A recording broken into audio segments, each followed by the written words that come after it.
పెద్దవిగా చూసే వాటిని నువ్వు చిన్నగా చూస్తావు, చిన్నవిగా. ఆయన పట్టించుకునే వాటిని అసలు మీరు పట్టించుకోరు.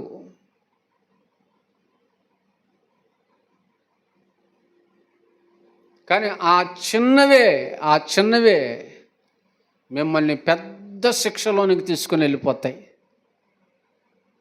రెండు రెండు అబద్ధాలు ఆడినందుకే 85 సంవత్సరాల ఆ పెద్ద ఆయన అంత గడగడలాడిపోతుంటే, వణికిపోతుంటే, భయపడిపోతుంటే, మరి మనమండి బాబ్బా నోరు తెరిస్తే వచ్చేదేంటి? అబద్ధం. అన్నీ అబద్ధాలే. 1, 2 కాదు, 10, 20, 30 కాదు. నోరు తెరిస్తే అబద్ధాలే. ఎన్ని అబద్ధాలు ఆడతామో, లెక్కలేనన్ని అబద్ధాలు ఆడతాం. కానీ భయం లేకుండా బరితెగించి బతుకుతుంటాం.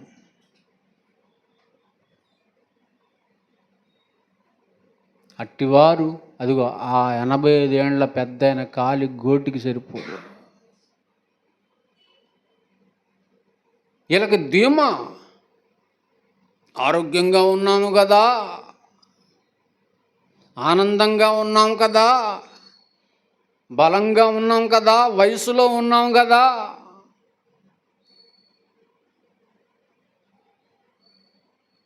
రోగం మమ్మల్ని కబలించదులే, మరణం మమ్మల్ని సంధించదులే, మంచం ఎక్కే పరిస్థితి, ఐసీయూలో పడేటువంటి స్థితి మాకు రాదులే అనుకుంటున్నారు.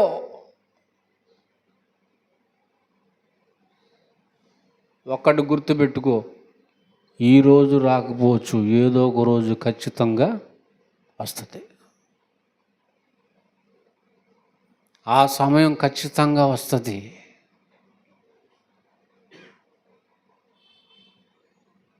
ముగింపుకి వెళ్ళవా? చావవా? ఇక్కడే ఉండిపోతావా ఏంటి? రాజులే పోయారు, మేధావులే పోయారు, చరిత్రకారులే పోయారు, పెద్ద పెద్ద భక్తులే పోయారు. నువ్వు పోవా? పోయే సమయం వస్తుంది కదా, అప్పుడు తగులుకుంటుంది నిన్ను భయం, అప్పుడు ఆవరిస్తుంది నిన్ను భయం.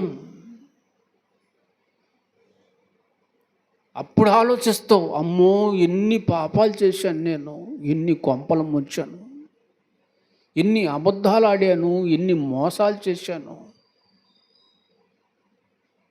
ఎన్ని పనికి మాలిన పనులు చేశాను, దేవుడిచ్చిన ఈ జీవితాన్ని ఎంత వ్యర్థం చేశాను, ఈ బ్రతుకుని ఎంత పాడు చేసుకున్నాను.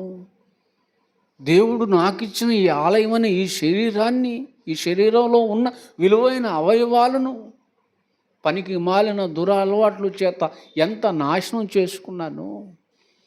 అమ్మో నేను ఇప్పుడు చచ్చిపోతే, దేవుని ఎదుట నిలబడితే, నేను చేసినటువంటి ఈ పాపాలకు ఆయన లెక్క అడిగితే నేనేం చెప్పగలను? బదులు ఏమి ఇవ్వగలను? యుగ యుగాలు కాలిపోయే ఆ స్థలానికి వెళ్ళిపోవాల్సిందేనా?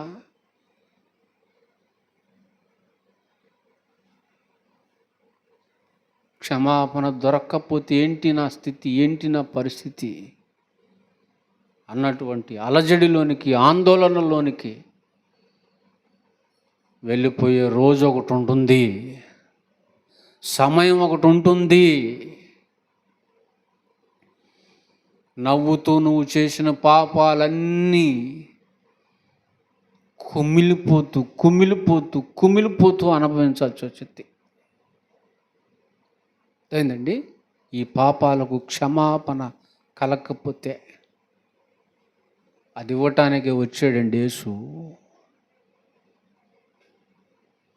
అది ఇవ్వటానికి వచ్చాడండి యేసు. అదే క్రిస్మస్. పాపాలను ఏంటండి మంచినీళ్ళు తాగినంత ఈజీగా చేసేస్తారండి.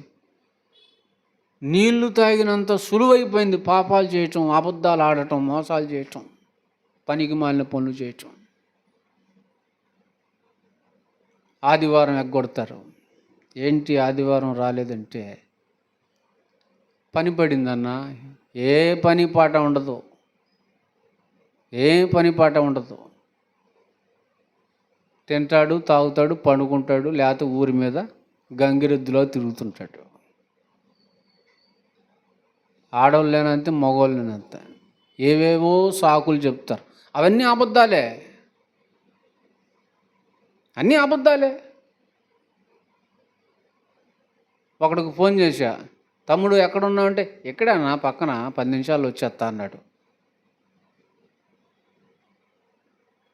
వాడు 2 గంటలకు వచ్చాడు.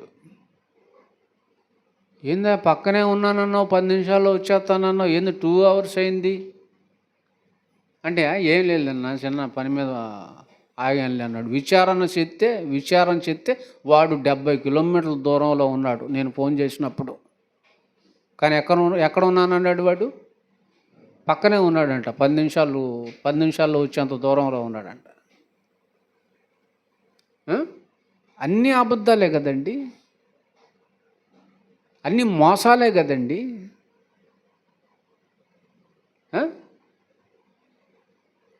దేవుని సన్నిధిలో అబద్ధాలు, దేవునితో అబద్ధాలు, దేవుని సేవకునితోనే అబద్ధాలు. ఎవరిని మోసం చేస్తున్నాం అనుకుంటున్నారు, ఎవరిని దగా చేద్దాం అనుకుంటున్నారు, ఎవరు కళ్ళు కప్పాలనుకుంటున్నారు? అంతు లేదా అబద్ధాలకు.